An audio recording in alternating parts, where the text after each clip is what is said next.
The power rule states that when you want to take the derivative of a function that has an exponent in it, it would look like so. This is the formal definition of the power rule, and let's use some examples to break that down. First, let's take the derivative of x to the power of 5 for our first example. So our definition tells us that the derivative is going to have a coefficient, and that coefficient is going to be 5 in this case, and that's basically the same number as the given power. That's what the formal definition is telling us. Now we need an exponent, which is going to be 1 less than the given power.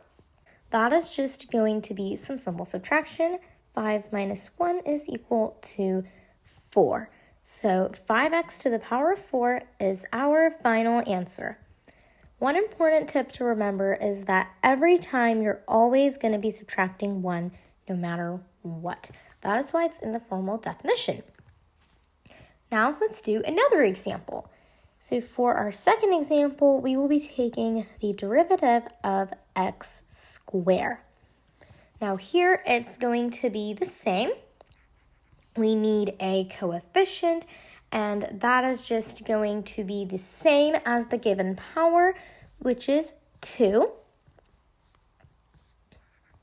And now we need our exponent, which is again going to be 1 less than the given power, which is 2 minus 1, and that's going to be 1. So we don't really write 1 here because it's implied. We don't write the exponent if it's 1. So that makes our final answer just 2x. Let's see one last example. So for our third example, how do we take the derivative of x to the power of negative 1?